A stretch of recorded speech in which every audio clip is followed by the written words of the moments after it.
Private sector ज्यादा dominate करने लग जाए तो मिक्स इकोनॉमी कैपिटलिस्ट बन जाएगा। India bears a testimony to that. कभी कभी सरकार इतना ज्यादा पेपर वर्क के ऊपर ध्यान देना स्टार्ट कर देता है कि that leads to delay in decision making and delay in management. Hello everyone, this is Aryan Thacker, your coach and mentor, and welcome back to my YouTube channel on Aryan Tutorials, where in this video I'll be covering up your ISC class 11's fourth chapter, 11's economics' fourth chapter, which is types of economies. So kindly take out a copy, sit with a pen, and try to note down the important keywords which we will be discussing. And mind it, let me remind you that all these chapters which you are studying in class 11 is going to lay down your foundation for your upcoming board journey in class 12. Although class 12 का उतना कुछ link नहीं है with class 11, but however, to have a clear cut understanding of the concepts in higher class, that is grade 12, where economics will become a very practical subject, you need to understand the core underlying concepts behind economics. ठीक है? So sit back, relax and have fun in this video, and I hope after this video आपको और कोई video का requirement नहीं पड़ेगा. This is going to be one of your best experience, that's my assurance. And if you're watching my video for the first time, then let me tell you that on this YouTube channel we deal with subjects pertaining to economics, commerce and English. So kindly like, share, subscribe and show your support as well. So chalo, let's get started. Types of economies. Now, what is this chapter about? This chapter, types of economies, as you can see, it's written types of economies. So, ये chapter हमें क्या बताने वाला है? This chapter is going to tell us about the economic structure. ठीक है? Economic structure. And what do I mean by economic structure? Economic structure means basically who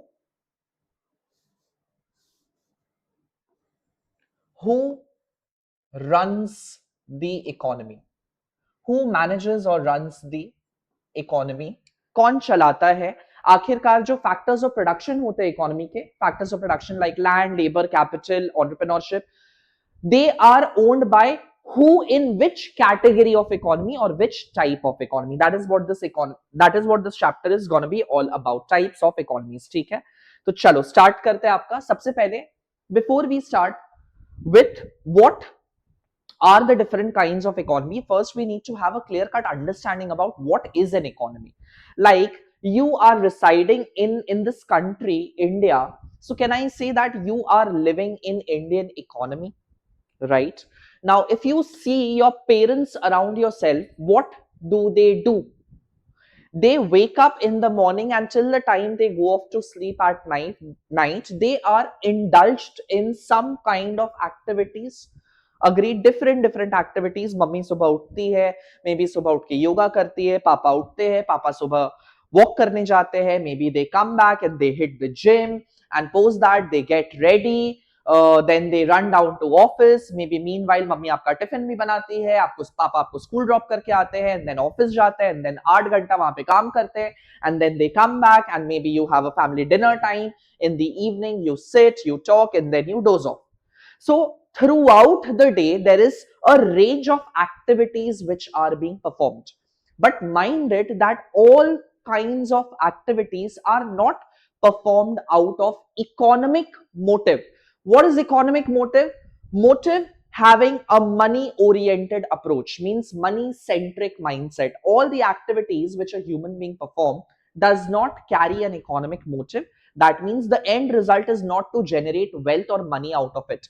Rather, when dad or mom, they are going to office with the intention of working for 8 hours in a day so that they can earn their livelihood, वो लोग पैसा कमा के ला सके, then they are performing that activity out of economic perspective. So what are they doing in that economy? They are performing several kinds of activities where certain activities will carry an economic agenda, that is money oriented या money centric approach. Like the reason for performing that activity would be to earn some livelihood out of it, पैसा कमाने के लिए, while some other activities would be performed out of maybe religious intention, maybe social intention, maybe patriotic intention, maybe political intention, etc. ठीक है. So basically एक economy के अंदर में क्या हो रहा है, डिफरेंट डिफरेंट एक्टिविटीज परफॉर्म हो रहे हैं, and result of those performance of different activity leads to interaction between people.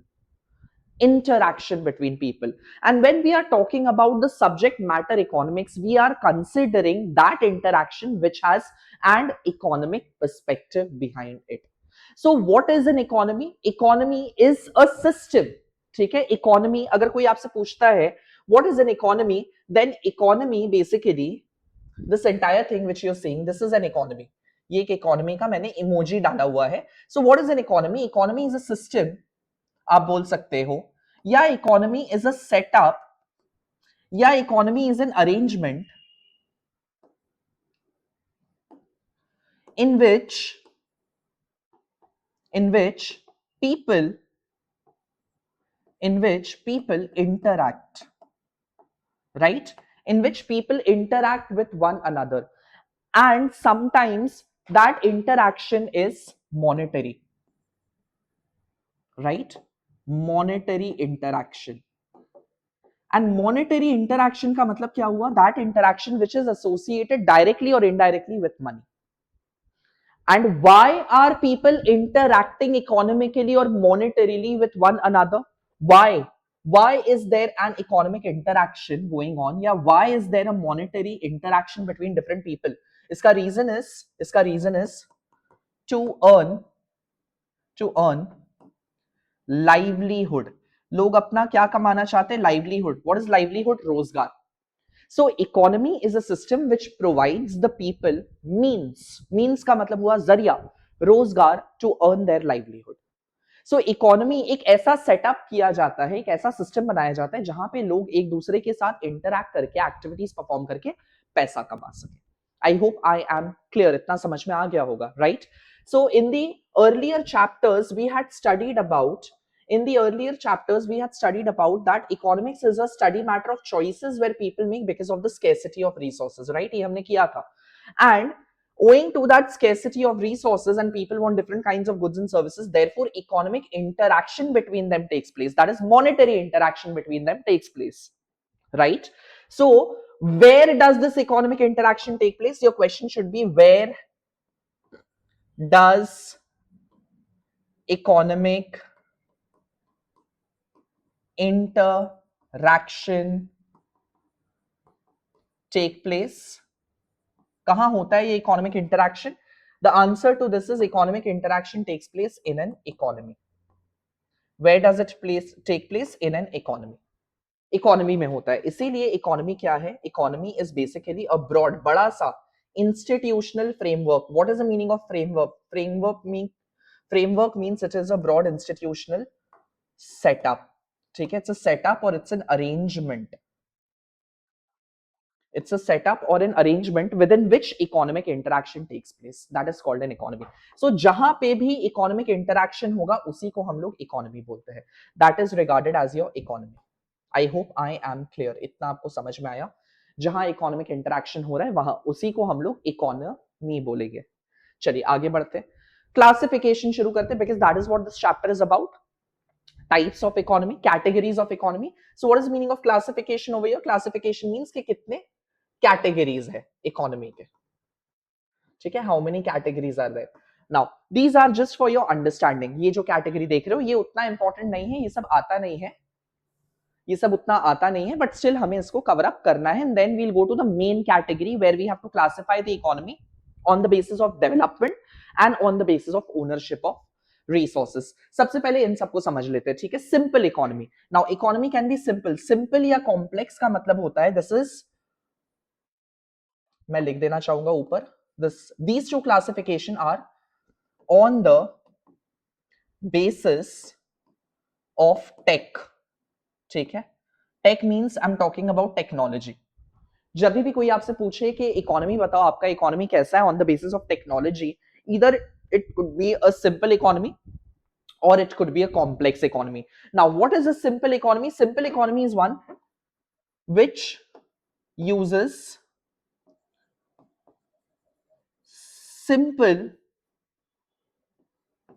simple or easy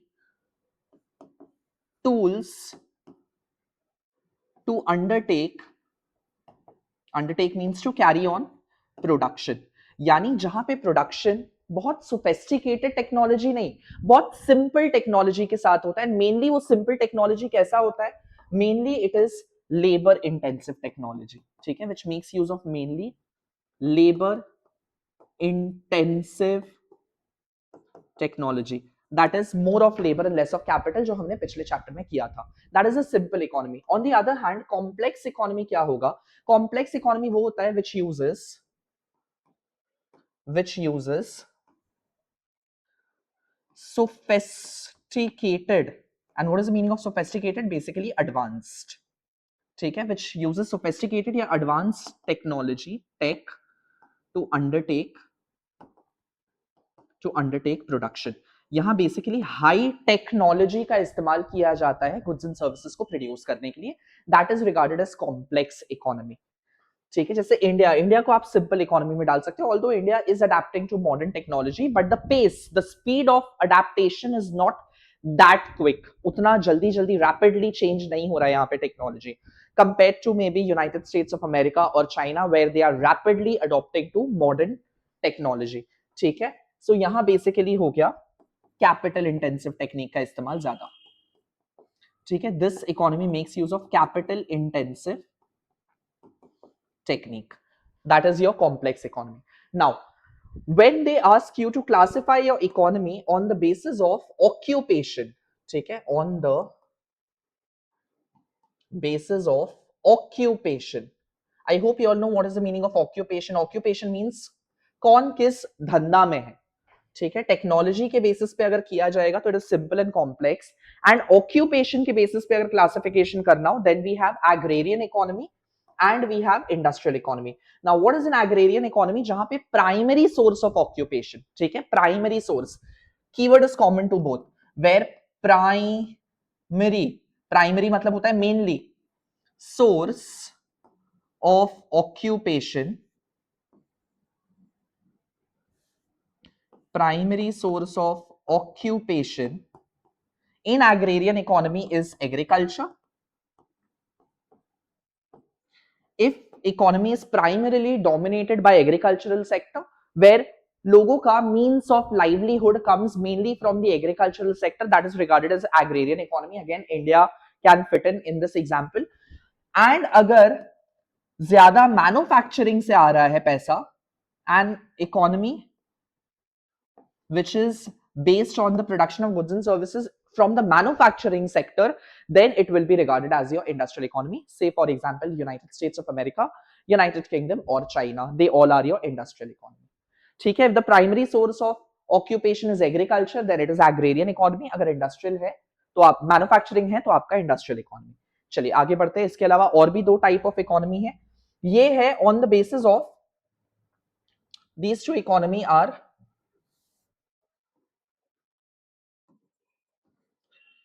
on the basis of foreign trade. ठीक है, on the basis of foreign trade. Foreign trade मतलब मैं बात कर रहा हूं, I am talking about of exports and imports. Now you take the example of North Korea. Everybody knows North Korea. North Korea does not entertain any international trade, neither does it export nor does it import goods from the other country. In other words, it does not like to interact with the rest of the world. So उस type के economy को हम लोग बोलेंगे close economy, which does not interact with rest of the world. In other words, the export and import of goods and services in closed economy is absent. नहीं होता है यहाँ पे exporting and importing of goods and services. On the other hand, open economy is one which engages in the international transaction, or which engages in the international trading, that is exporting and importing of goods and services. That is open economy. Again, India can fit in this example. ठीक है, which interacts with rest of the world. which interacts with the rest of the world, that is your open economy. I hope इतना आपको समझ में आ गया, इतना clear है. Coming to next classification now. Main classification जो हमें करना है वो करना है on the basis of economic development. Number one, ठीक है. First main classification is to be done on the basis of economic development, and second important classification will be done on the basis of ownership of resources. ये हमारा main आ रहा है exam में, ठीक है. Now talking about on the basis of development, on the basis of development we have two kinds of economy, developed economy और developing economy. Now इसका उल्लेख, इसका अंडरस्टैंडिंग किसने दिया है? Basically the standard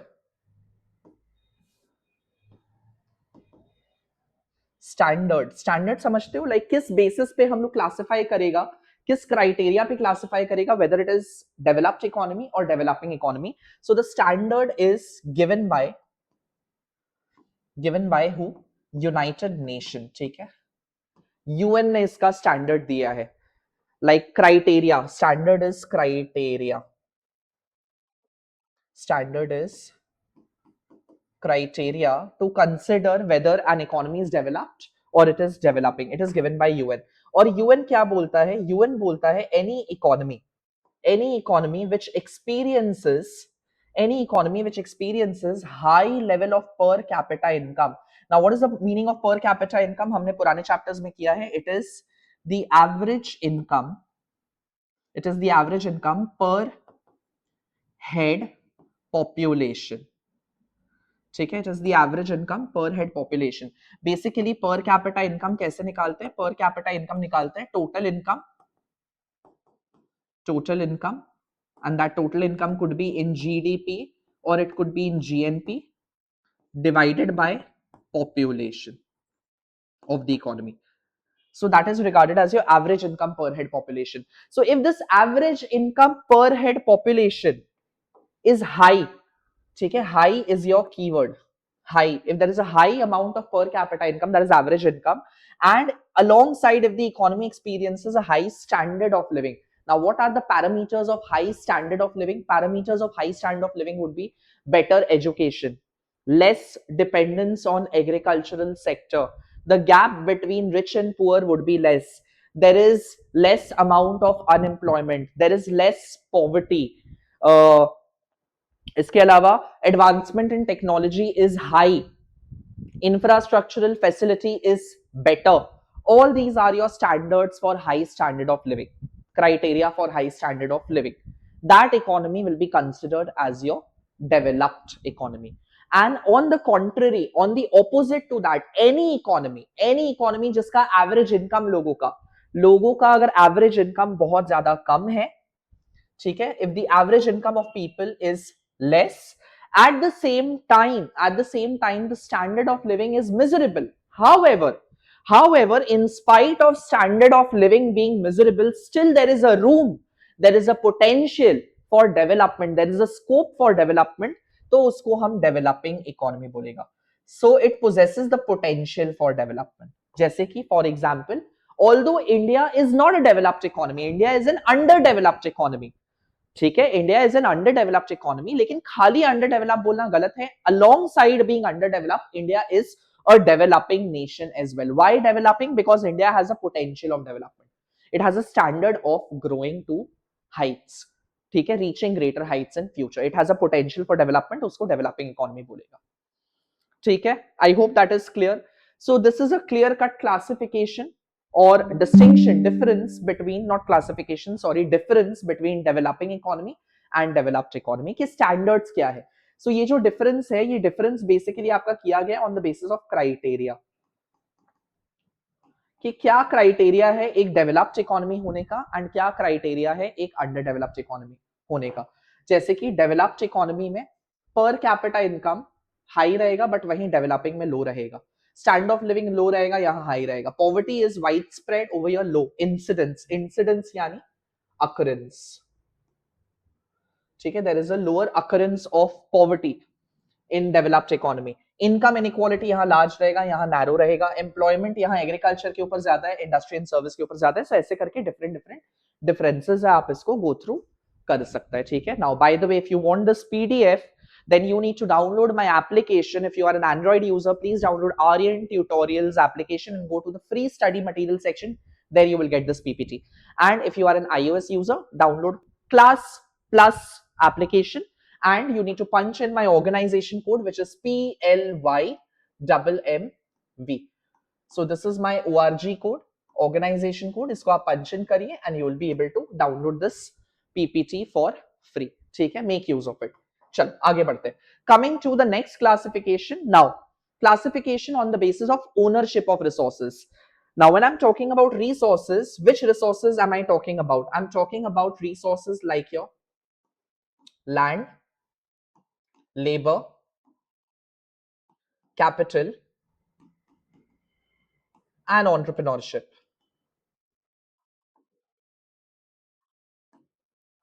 ठीक है, land, labour, capital and entrepreneurship, इनको कौन ओन करता है? ईदर इनको ओन करते हैं businessman,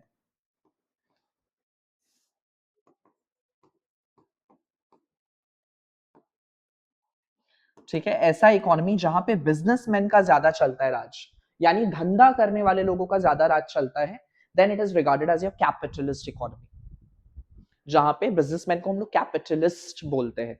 Having a capitalist mindset means having a profit driven mindset, indulging in any activity with the motto of earning profit. So profit is the main goal. ठीक है, in this kind of economy, profit is the driving force. यानी आप कोई भी काम करते हो with the intention of earning more and more amount of profit. So फिर हम आपको classify करेगा as a capitalist person. In other words, that kind of economy will be regarded as your capitalist economy. Second is, अब लोग चलते देशभक्ति के मोटो से कोई कोई इकोनॉमी में, जहां पे देश का विकास is primary. So those kind of people, basically वहां पे प्राइवेट लोग फिर काम नहीं कर सकते, वहां पे सरकार का ज्यादा जरूरत है. An economy which is mainly operated, run and manage by government, and that kind of economy is regarded as socialistic economy, जहां पे profit is not the driving force, rather welfare.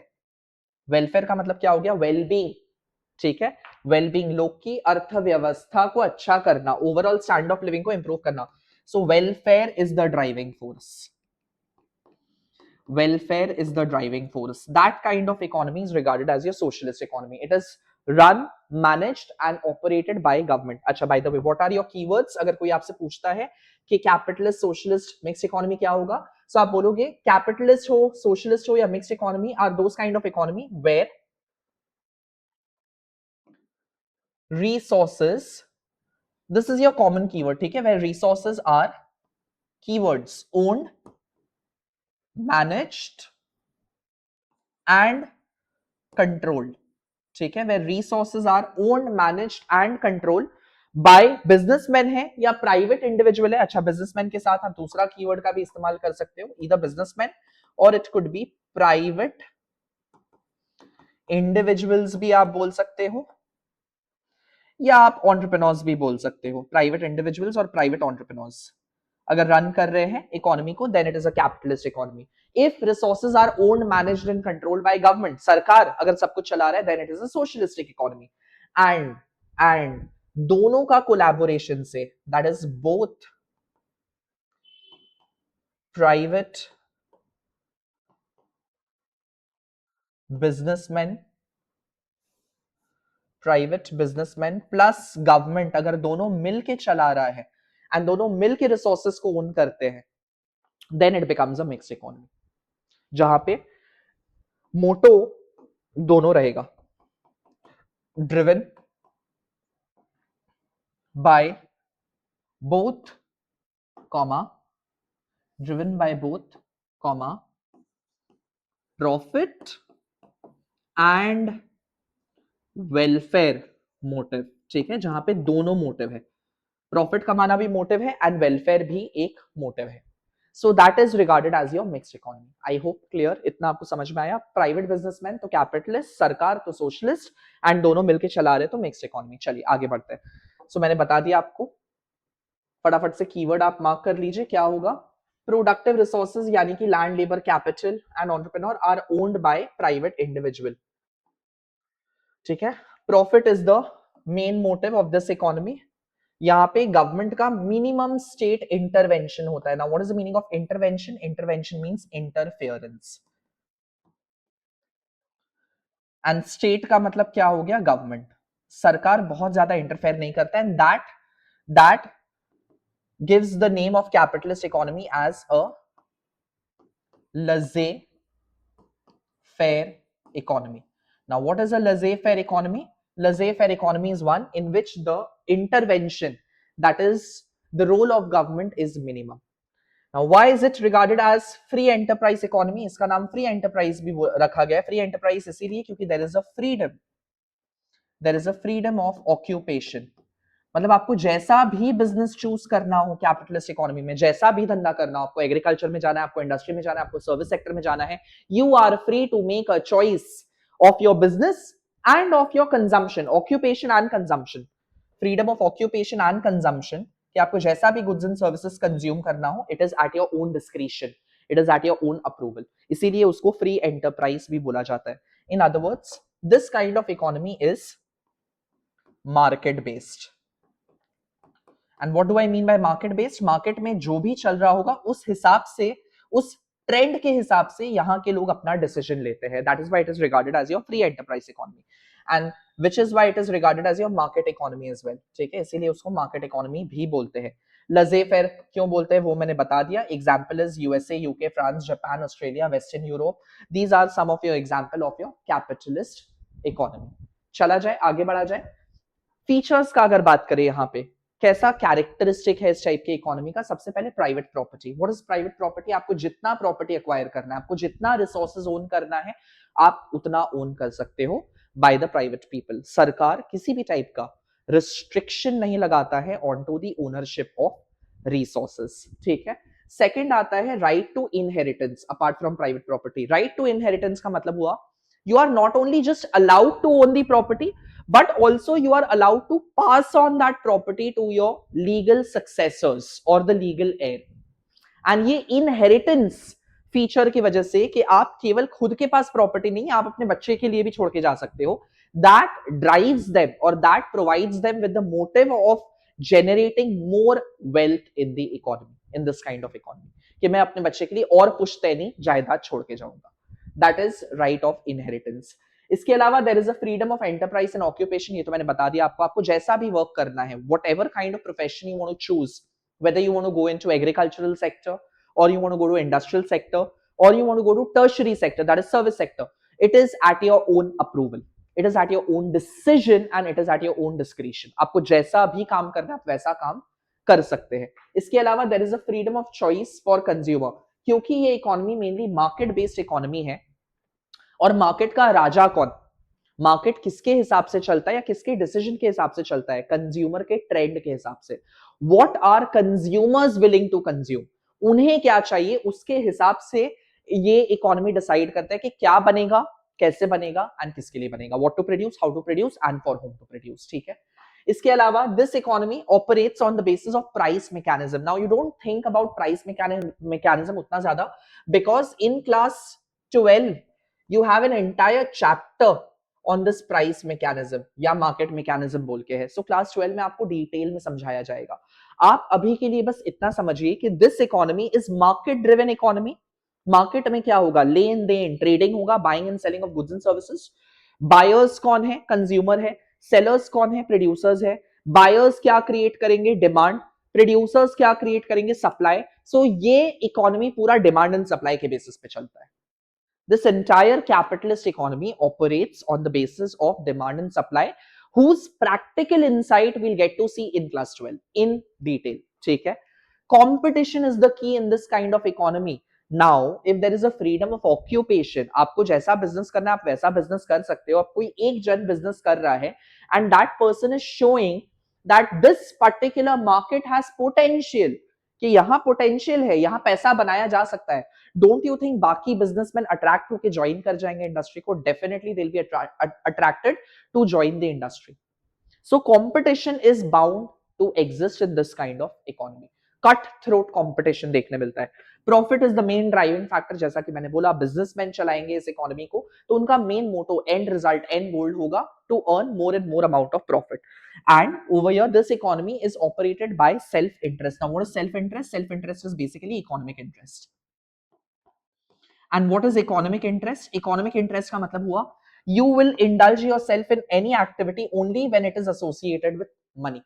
अगर पैसा नहीं मिलेगा, जैसे कि एडम स्मिथ ने बोला था, इकोनॉमिक इंटरेस्ट या इकोनॉमिक मैन कौन है? which is someone who is aware of his self interest, someone who knows that why that person is performing that particular activity. So यहाँ पे बिजनेसमैन को सबको पता होता है कि वो लोग कोई भी एक्टिविटी क्यों कर रहे हैं, because their end purpose is to make money out of performing any activity in this kind of economy. ठीक है, दैट इज कैपिटलिस्ट इकोनॉमी। अब इसका एडवांटेजेस क्या है इस टाइप का इकोनॉमी का? Spirit of enterprise, motivation.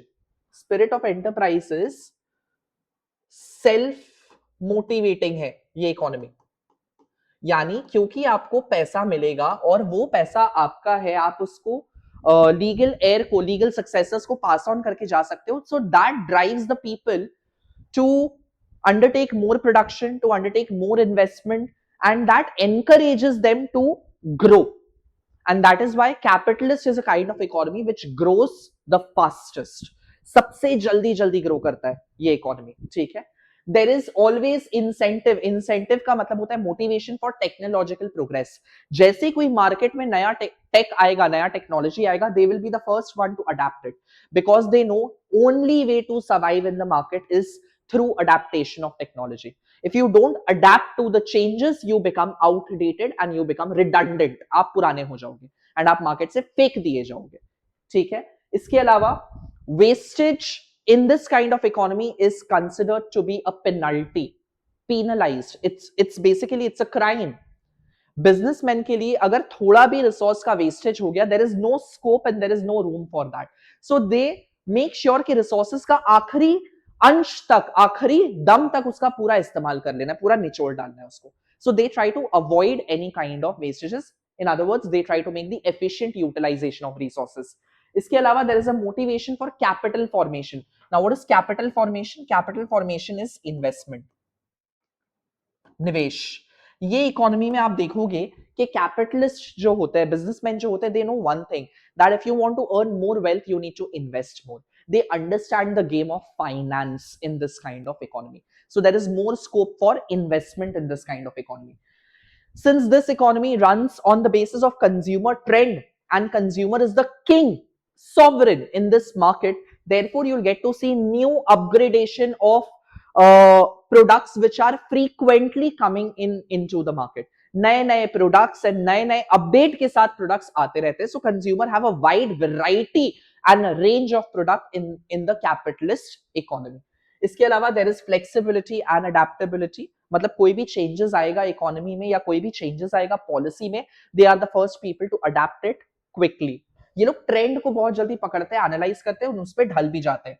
automatic working, why automatic working? Because the working of capitalist economy is based on the market, and market functions on its own, because market functions on the basis of trend. So जिस तरफ trend जाएगा, जिस तरफ algorithm जाएगा, उस तरफ businessman भी चलना स्टार्ट कर देते हैं। Where will we get to see this? We'll get to see this in class 12 chapter 6 market mechanism। जब पढ़ेंगे वहां आपको समझ आएगा कि एक मार्केट ऑटोमेटिकली कैसे फंक्शन करता है या कैसे रन करता है। There is an economic freedom. Economic freedom मतलब आपको जैसा भी बिजनेस चूज करना है, जैसे भी पैसा बनाना है, आप वैसे पैसा बना सकते हो, ठीक है। Increase in production and standard of living. This economy stands as a testament. Testament means as a proof कि सबसे ज्यादा जल्दी ग्रो यही इकोनॉमी करता है। यहाँ पे सबसे ज्यादा जल्दी प्रोडक्शन में उन्नति, ग्रोथ देखने मिलता है। At the same time standard of living improves. The people over here, they are economically well off, they have a better living standard। And इसके अलावा एक्सपेंशन ऑफ इंटरनेशनल ट्रेड, यही वो इकोनॉमी है जो बिजनेस को जल्दी जल्दी ग्रो करने के लिए ना केवल गुड्स एंड सर्विसेज अपना इकोनॉमी के लिए, बट ये लोग goods and services foreign country के लिए भी बनाता है। ये लोग जानता है कि हमारा ऐसा गुड्स बनाएंगे हम लोग कि दुनिया भर में मशहूर हो जाए, everyone would want to consume that particular good, ठीक है। I hope I am clear. So these are your merits. Now every situation has a two side of it, right? So अगर एडवांटेजेस है बिजनेसमैन का होने का, तो it accompanies with certain limitations as well. Disadvantages भी होगा इस economy में, inequalities of income and wealth. यहाँ पे ग्रो सिर्फ वही कर सकता है जिसके पास पैसा है इन्वेस्ट करने के लिए, निवेश करने के लिए. In other words, those who are wealthy, they tend to grow faster, but those who do not have sufficient fund to start their business, to expand their business, to run their business, they are the one who suffers the most. And that is why the gap between rich and poor is the maximum in this kind of economy. It is your first disadvantage. ठीक है? We'll get to see inequality between rich and people. Capitalist and labor class में सबसे ज्यादा झगड़ा यहीं पे ही देखने मिलता है. That brings me to second point, that owners and workers के बीच में there is a constant tension and a rift, conflict between them, क्योंकि ओनर्स को चाहिए कि मैं ज्यादा से ज्यादा एक्सट्रैक्ट कर लूं, ज्यादा से ज्यादा काम निकलवा लूं, एंड लेबर के दिमाग में ये रहता है कि ये मेरे को एक्सप्लॉइट करने का कोशिश कर रहा है. And that is why there is a class struggle in this kind of economy. Economic instability, क्योंकि ये इकोनॉमी पूरा मार्केट ड्रिवन होता है, मार्केट में ट्रेंड फ्रीक्वेंटली चेंज होते रहता है, सो ये इकोनॉमी का स्टेबिलिटी भी बहुत ज्यादा इनफ्रीक्वेंट है, मतलब बहुत अनस्टेबल इकोनॉमी है. All of a sudden boom हो जाए, जैसे बिजनेस साइकिल था, all of a sudden production बढ़ जाएगा, अचानक से जॉब हायरिंग बहुत तेज हो जाएगा, फिर अचानक से स्लो डाउन हो जाएगा, लोग ले ऑफ होना स्टार्ट हो जाएंगे, बेरोजगारी आ जाएगा, वापस से रिकवर करना शुरू कर देगा. So there is no certainty और there is no smooth flooring or smooth operation of this kind of economy. Now, since profit motive के साथ ये economy चलता है, तो profit किससे आएगा? ऐसे goods को बना के जिनका दाम ज्यादा है, और ऐसे लोग को टारगेट करके जो कि ज्यादा पैसा पे कर सकते हैं. In other words, who are your target audience? Rich people. So this economy mainly targets the rich people, and rich people, what do they consume? They consume luxuries. So they divert their resources towards the production of luxury. So वो maximum resources जो capitalist economy का होता है वो शोशाबाजी में और show off करने में चला जाता है. In other words, there is a wastage of resources. ठीक है? इसके अलावा बहुत ज्यादा वेस्टेज ऑफ कैपिटलिस्ट प्रोडक्शन का मतलब, मान लीजिए अभी ये एक्स प्रोडक्ट ट्रेंडिंग था, आपने इसको बना दिया, 3 हफ्ता बाद या 1 महीना बाद इसका ट्रेंड खत्म हो गया, अभी कोई और प्रोडक्ट का मार्केट में हवा चल गया है, आग लग गया है, people are wanting that other product, immediately you will divert your resources towards the production of which is trending in the market. So जो ये existing good बना है तो waste हो गया. So there is a lot of wastage of the capitalist production. Advertising and इतना ज्यादा चीजों पे खर्चा किया जाता है उस प्रोडक्ट को ट्रेंडी बनाने के लिए कि ऑटोमेटिकली जो बाकी प्रोडक्ट्स बनते हैं they become redundant or outdated. So it causes wastage. Although they try to eliminate waste, but indirectly भी waste create होता है क्योंकि पुराना प्रोडक्ट को आप कोई पूछ नहीं रहा है. ठीक है? That sort of waste. Emergence of monopoly power, कभी कभी in this kind of economy, businessmen they make use of money with exploitative tendency. वो लोग इतना ज्यादा अपने आप को प्रमोट कर लेते हैं and they become so large that they start dictating the economic policies of the country as well. देश कैसे चलना है, क्या पॉलिसी बनना चाहिए, उनसे पूछ के बनता है. यानी इन बिजनेसमैन के बिना हवा भी नहीं चलता है इकोनॉमी के अंदर में, ऐसा हालत हो जाता है. they try to exploit people through their economic power in hand, that is the monetary power. पैसा से मैं सब कुछ खरीद लूंगा, that kind of mindset goes on in this kind of economy. And welfare takes a back seat. Well-being of the people, there is no room for that, there is no discussion for that. उसके बारे में बात ही नहीं होता है. लोग अगर मर रहे हैं, भूखे हैं, doesn't matter to the businessman. उनका मेन मोटो है पैसा बनाना और पैसा बना के निकल जाना है. ठीक है? So welfare becomes secondary in this kind of economy.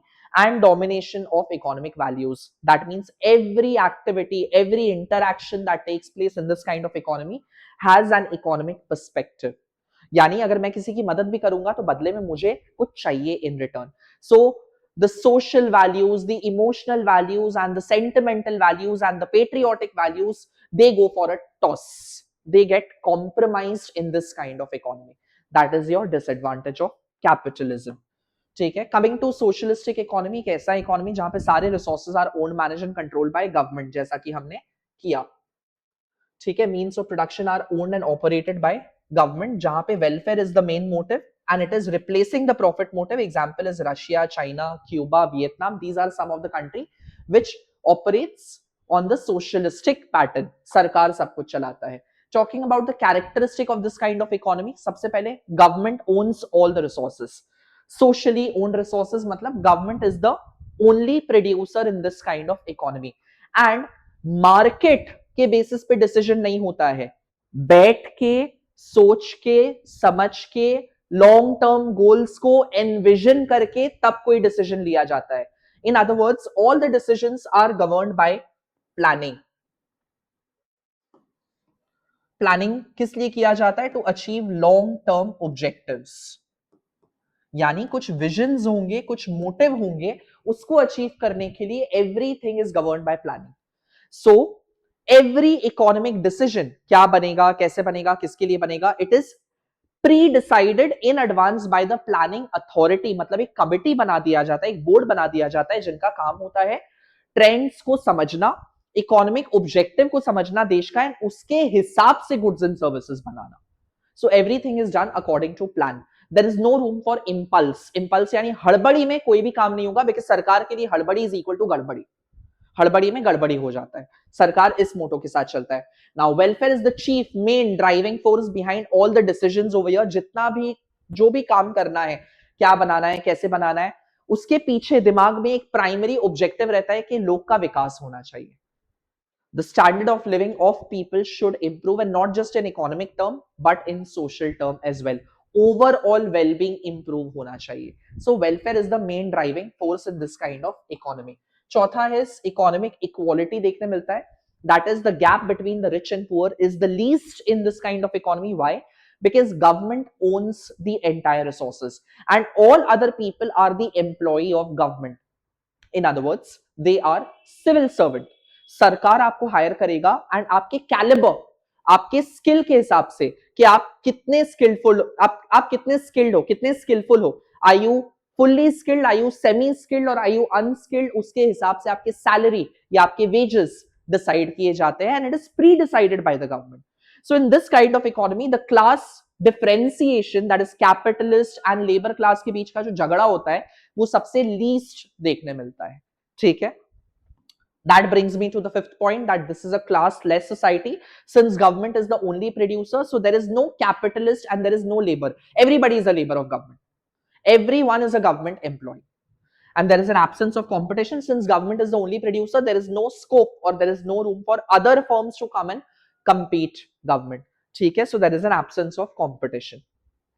Merits का अगर बात करें, एडवांटेजेस का बात करें इस इकोनॉमी का, efficient means beautifully and judiciously the resources are utilised only if the government is not corrupt.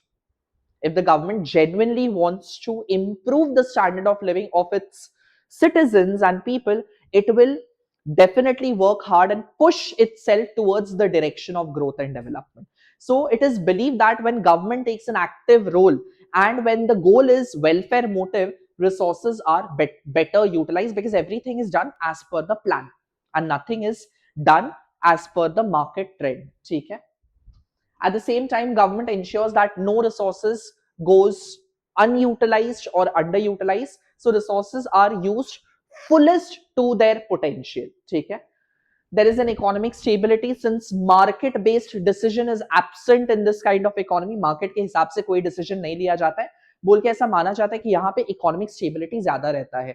अगर इन्फ्लेशन आता है तो गवर्नमेंट अपना कुछ कुछ policies, banking policy, taxation policy को ऐसे डिजाइन करता है, ऐसे बनाता है कि उसको टैकल किया जा सके. अगर डिफ्लेशन आता है तो गवर्नमेंट उसके हिसाब से अपने पॉलिसीज को डिजाइन करता है. सो यहाँ पे इकोनॉमिक स्टेबिलिटी ज्यादा है, इनस्टेबिलिटी कम होता है. ठीक है. Income is equally distributed among the people on the basis of their skill. जैसा आपके पास स्किल, उस हिसाब से आपका पेरोल, सरकार आपको उस हिसाब से पेमेंट करता है. ठीक है. इसके अलावा क्लास स्ट्रगल बहुत ज्यादा कम है क्योंकि यहाँ पे government is the only owner and government is hiring all other workers. So there is no room for jhagda and conflict between the worker and the government. Alongside economic stability, government also ensures that the citizens whom it is hiring for its work, they get social security. Social security यानी free fooding, pension, free education, medical services, इन सब का भी ध्यान रखा जाता है on the part of government. ठीक है.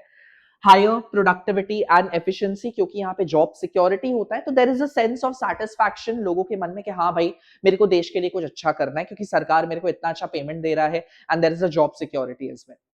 ठीक है. इसके अलावा देखा जाता है, ये जस्ट आपका बुक में लिखने के लिए लिख दिया है, because some of the countries having a socialistic pattern, they have rapidly grown but it is not applicable in India.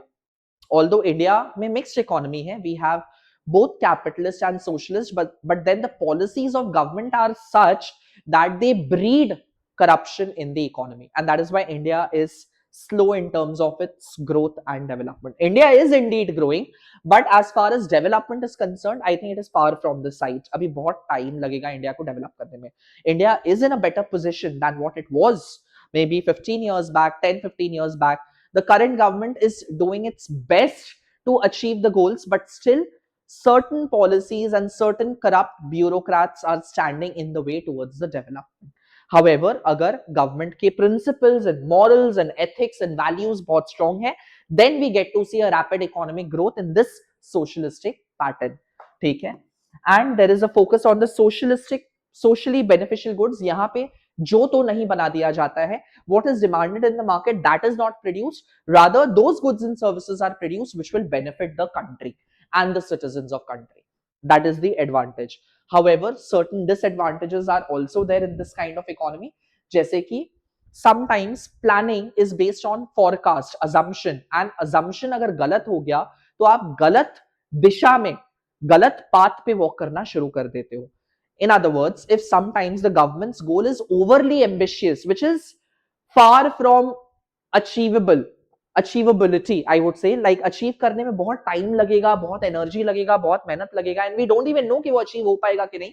सरकार सिर्फ अपने ambition को पूरा करने के लिए अपने vision के दम पे अपना पूरा resources उस direction में divert कर देता है, जो कि हो सकता है कभी achieve भी ना हो.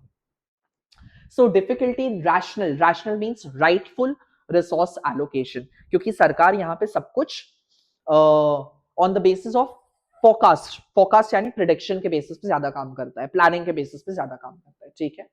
Reduced efficiency and motivation. Now, since there is a job security in the mind of people, that also becomes a hindrance at time. अगर लोग के दिमाग में ये बैठ जाएगा कि मैं कुछ भी करूं मुझे तो नौकरी से निकाला ही नहीं जाएगा.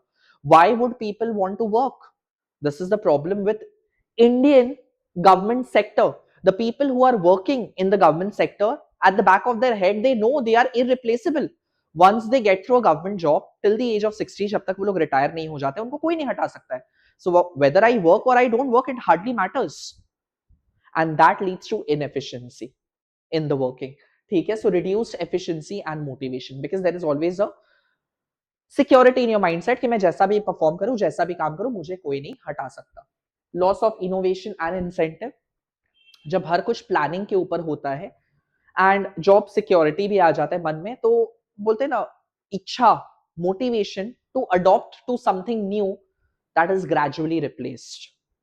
आप खुद देखिए हमारे इंडियन गवर्नमेंट सेक्टर में, अगर आप कोई भी नया टेक्नोलॉजी इंट्रोड्यूस करना चाहते हो, उसका जम के विरोध किया जाता है. लोग हड़ताल पे उतर जाते हैं क्योंकि उन्हें लगता है कि वो लोग रिप्लेस हो जाएगा. ये एक प्रॉब्लम आता है सोशलिस्टिक पैटर्न में. ठीक है?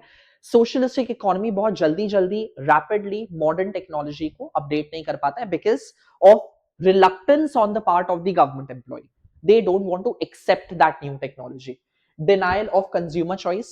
Consumer only have goods and services available which are produced by the government. Nobody produces goods and services according to their taste. So they have a limited choice in this kind of an economy. Restricted freedom. आप यहाँ पे मतलब government policies के खिलाफ अपना आवाज नहीं उठा सकते हो. आप यहाँ पे कोई भी ऑक्यूपेशन चूज नहीं कर सकते हो. आप यहाँ पे कोई भी गुड्स एंड सर्विसेज कंज्यूम नहीं करते हो because government is going to dictate the terms. आप सरकार के हिसाब से चलोगे. ठीक है? Concentration of power. कभी कभी गवर्नमेंट इतना ज्यादा पावरफुल बन जाता है that it leads to a totalitarian government and dictatorship. Eventually सरकार हर चीजों को डिक्टेट करना शुरू कर देता है. पावर के उसमें क्या बोलते हैं, with an intention to have an absolute power in the hand, they start dictating terms for the citizens. ठीक है? And planning inefficiency. बहुत बार गवर्नमेंट के प्लान बहुत ही लूप होल्स के साथ लॉपसाइडेड होते हैं, मे बी रियलिस्टिक नहीं होते हैं या अचीवेबल नहीं होते. ये अनदर डिसएडवांटेज बन जाता है इस इकोनॉमी का. ठीक है? Coming to mixed economy. Now mixed economy क्या होगा? मिक्स्ड इकोनॉमी एक ऐसा इकोनॉमी जहां पे आपको दोनों प्राइवेट कैपिटलिज्म भी देखने मिलेगा, like private people are also there, at the same time socialism भी देखने मिलेगा, मतलब सरकार भी है. So you will get to see both of the owners, private owners as well as public sector operating. ठीक है? जहां पे नेशनल इंपॉर्टेंस के लिए देश के लिए जो इंडस्ट्री जरूरी है, which sectors are important, like sectors like power है, टेलीकॉम है, मिनरल्स है, इंफ्रास्ट्रक्चर है, वहां पे आप गवर्नमेंट का रोल ज्यादा देखोगे। एंड जो consumer driven, market driven decisions होता है, प्रोडक्शन होगा गुड्स एंड सर्विसेज का, वहां पे आप प्राइवेट सेक्टर ज्यादा देखोगे। ठीक है, so productive resources are owned, managed and controlled by both private individual as well as government. So there is a collaboration of both. Features आप खुद से रीड कर सकते हो, क्योंकि यहाँ पे जो फीचर्स हैं वो बेसिकली दोनों के कंबाइंड फीचर्स है। जो जो कैपिटलिस्ट का फीचर्स था वो भी यहाँ पे है, जो जो गवर्नमेंट का फीचर्स था, सोशलिस्ट का फीचर्स था, वो भी यहाँ पे। So there is a coexistence of both public and private sector, there is a combination of both capitalist and socialist attributes, features, मतलब दोनों के पॉलिसीज यहाँ एप्लीकेबल होते हैं। यहाँ पे गवर्नमेंट प्लानिंग के थ्रू भी काम करता है, लेकिन एट द सेम टाइम यहाँ पे प्रॉफिट मोटिव भी है प्राइवेट सेक्टर का। यहाँ पे गवर्नमेंट कंट्रोल करने का कोशिश करता है प्राइवेट सेक्टर को, लेकिन फ्रीडम ऑफ ऑक्यूपेशन भी है। प्राइवेट सेक्टर अपना खुद का डिसीजन ले सकता है कि उसको किस सेक्टर में काम करना है, but at the same time government से अप्रूवल भी लेना पड़ता है उनको। ठीक है, यहाँ पे मार्केट बेस्ड डिसीजन भी होता है, लेकिन गवर्नमेंट उस मार्केट में इंटरफेयर भी करता है। सो रेगुलेटेड प्राइस मैकेनिज्म या मार्केट मैकेनिज्म भी है। And there is a preservation of both economic and political freedom. You have the freedom of speech, you can raise questions from the government, and at the same time you can choose any job of your own choice in this kind of economy. ठीक है, talking about advantages, अब बोलने के लिए तो ऐसा है कि there is an optimal means better या judicious। optimal is better, fast and judicious को optimal बोलते हैं। जुडिशियस यूटिलाइजेशन ऑफ रिसोर्सेज, क्योंकि गवर्नमेंट और प्राइवेट दोनों मिलके सारे सेक्टर्स में घुसने का कोशिश कर रहा है, but I think it has not been that fruitful and successful in the Indian context. ठीक है, so planning and market together promote efficient utilisation of resources. बोलने के लिए यहाँ पे इकोनॉमिक स्टेबिलिटी ज्यादा है, बट आप खुद ही जानते हो इंडिया का करंट ट्रेंड क्या चल रहा है। यहाँ पे इकोनॉमिक स्टेबिलिटी थोड़ा सा हिल चुका है। ठीक है, we get the benefit of market economy as well, मतलब कंपटीशन की वजह से, प्राइवेट सेक्टर की वजह से इस इकोनॉमी में ग्रोथ एंड डेवलपमेंट ज्यादा देखने मिलता है थ्योरेटिकली, बट प्रैक्टिकली ये कितना है ये मुझे नहीं पता। ये आप खुद मेरे को कमेंट सेक्शन में कमेंट करके बताना। इंडिया को देख के, India by the way adopted a mixed economic structure, so यहाँ जो जो लिखा है theoretically, whether it is applicable for India और not, you are very much smart to understand that. ठीक है, we get to see a rapid economic growth, लेकिन भाई आफ्टर 78 years ऑफ इंडिपेंडेंस हमारा रैपिड इकोनॉमिक डेवलपमेंट तो, growth and development तो देखने मिल नहीं पा रहा है। बट थ्योरेटिकली ऐसा मिला है कि जब प्राइवेट और पब्लिक सेक्टर दोनों हाथ जोड़ते हैं, हाथ मिलाते, कोलैबोरेट करते, ज्यादा जल्दी विकास होता है। ठीक है, चेक ऑन इकोनॉमिक कॉन्सेंट्रेशन, यहाँ पे अगर कोई बहुत ज्यादा बिजनेस के टर्म्स में डिक्टेट करना शुरू कर देता है, लाइक डिसीजंस में इंटरफेयर करना शुरू कर देता है, तो गवर्नमेंट के अपने तौर तरीके हैं उनको कंट्रोल करने के लिए। For that you can check the web series called scam 1992, तो आपको पता चल जाएगा। ठीक है, and freedom of responsibility, freedom with responsibility, although there is an economic freedom, there is a political freedom, but it comes with accountability। आपको हर चीज के लिए जवाब देना पड़ता है कि आपने ऐसा क्यों किया।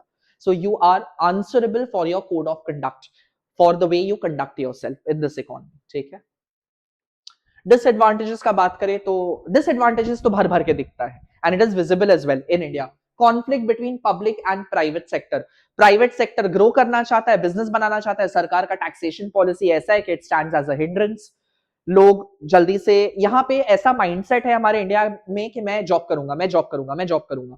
कोई नहीं बोलता है कि मैं जॉब दूंगा, मैं बिजनेस करूंगा, and I am going to hire thousands of people. Why? It is because of the, as you say, corrupt policies made by the government। ठीक है, अनस्टेबल नेचर, अनस्टेबल इसीलिए है या तो सरकार बहुत ज्यादा डोमिनेट करना शुरू कर देगा, या तो प्राइवेट सेक्टर बहुत ज्यादा डोमिनेट करना शुरू कर देगा। Either of which, in any of the cases, if the private starts to dictate the term or government starts to dictate the term, in both of the cases the mixed economy का जो nature है it will lose its essence. अगर private sector ज्यादा dominate करने लग जाए तो mixed economy capitalist बन जाएगा, गवर्नमेंट ज्यादा डोमिनेट करने लग जाए तो सोशलिस्ट बन जाएगा। So mixed economy basically generally loses it's identity. ठीक है, इनएफिशिएंट ऑपरेशन, गवर्नमेंट का कंट्रोल या ब्यूरोक्रेसी का मतलब होता है एक्सेसिव पेपर वर्क। कभी कभी सरकार इतना ज्यादा पेपर वर्क के ऊपर ध्यान देना स्टार्ट कर देता है कि that leads to delay in decision making and delay in management. जो काम होना है जिस टाइम पे होना है वो हो ही नहीं पाता है, क्योंकि सरकार 10 तो पेपर मांग लेता है हर चीज में। That is another problem. And poor public sector performance, India bears a testimony to that। India में अगर एक हाईवे बनना है, जहां जापान में हाईवे अगर 15 दिन में बन जाता है, वहीं इंडिया में 15 साल लग जाता है उस हाईवे को बनने में। That is a difference. Japan में अर्थक्वेक आता है, अगर एक बिल्डिंग गिर गया 3 दिन में जापान वापस से नॉर्मल हो जाता है, बट यहाँ इंडिया में अगर ऐसा आ जाए, कोई भी डिजास्टर मैनेजमेंट का अगर हम लोग बात करें, रिसेंट में आई वाज वाचिंग के Assam is flooded, entirely flooded, and what government is doing? Nothing. Government is not able to, is not being able to help out the people who are there. That is a problem. So when it comes to public sector का performance, it is below standard. ठीक है। And excessive government control, and सरकार से जब कुछ काम होता नहीं है तो एक काम करते हैं, तानाशाही पे उतर जाते हैं, कुछ ऐसे पॉलिसीज बनाते हैं कि लोग परेशान हो जाए, एंड इस परेशानी के चक्कर में इधर half of the people they quit the country, they leave the country, and half of the people they learn to just survive in this kind of economy. So government unnecessarily try to make policies which stands in the way of the development, because at the end of the day agar pad lega India, so they will start questioning, as you know, the current protest which went on. Once education, people become empowered by education, no? Once people know that they are civilized, what is happening, what is government doing, they start questioning, and government doesn't like being questioned. उनको पसंद नहीं कि कोई उनसे सवाल पूछे. So that is why excessive government control. They try to control each and everything to discourage private people over here. Not just private people, but even the citizens. ठीक है? ये हो गया आपका differences between the capitalist, socialist and mixed economy. आप इसको खुद से गो थ्रू कर सकते हो, फीचर्स के बेसिस पे ही है। ये कुछ और डिफरेंसेस है, कितना डिफरेंसेस करना है टोटल आपको 6, any 6 differences are to be covered up. ठीक है, कोई भी 6 डिफरेंस कर लेना। एंड इसके अलावा बेसिकली कौन कौन से इंटरनेशनल फोरम्स या कम्युनिटीज बनाए गए जहां पे अलग अलग देश, ये आप खुद से रीड कर सकते हो। Basically different countries they come together to exchange economic values, to exchange cultural values, to exchange social values. उसके लिए ग्लोबल इकोनॉमिक ग्रुपिंग का वर्ड समझते हो ना? ग्रुप मतलब कमिटीज, कम्युनिटीज बनाए गए हैं। कम्युनिटी जहां पे अलग अलग देश एक दूसरे के साथ इकोनॉमिकली, सोशली एंड कल्चरली क्या करता है? इंटीग्रेट करता है। And what is the meaning of integrate? Integrate means जुड़ता है एक दूसरे के साथ। सो उसी के बारे में आप उससे खुद देख लीजिएगा, आप सार्क को अच्छे से पढ़ लीजिएगा। सार्क इज इंपॉर्टेंट, बता दे रहा हूं कौन कौन सा इंपॉर्टेंट है। सार्क इंपॉर्टेंट है बहुत ज्यादा। इसके अलावा एशियन आप जस्ट रीड मार के छोड़ सकते हो। EU is very important, like the entire Europe, कि उन्होंने कैसे एक सिंगल करेंसी, पहले क्या होता था पूरा एंटायर यूरोप के अंदर में जो अलग अलग कंट्रीज है उन सबके अपने अपने करेंसी होते थे, एंड उससे ट्रेड करना, इंटरनेशनल ट्रेड करना was getting very difficult. That is why entire European countries they came together and they formed this association called European Union, where they decided one economy, they came together to build one unified economy. Unified means एक साथ मिलके एक European economy बनेगा, and एक currency को use किया जाएगा across entire Europe, which is called as euro. ठीक है, so European Union is important. G8 is important. G20 आप खाली रीड कर लेना। ठीक है, you just read your G20। ठीक है, G20 आप रीड कर लीजिएगा। And with this, we complete types of economies. And I hope you all would have understood. And if you are liking the way I'm teaching, do let me know in the comment section below. And please, guys, show some support. If you're liking my content, then please don't forget to like, share, subscribe. I'll see you very soon in my next video. Till then, keep studying, keep smiling. Take care. Bye-bye.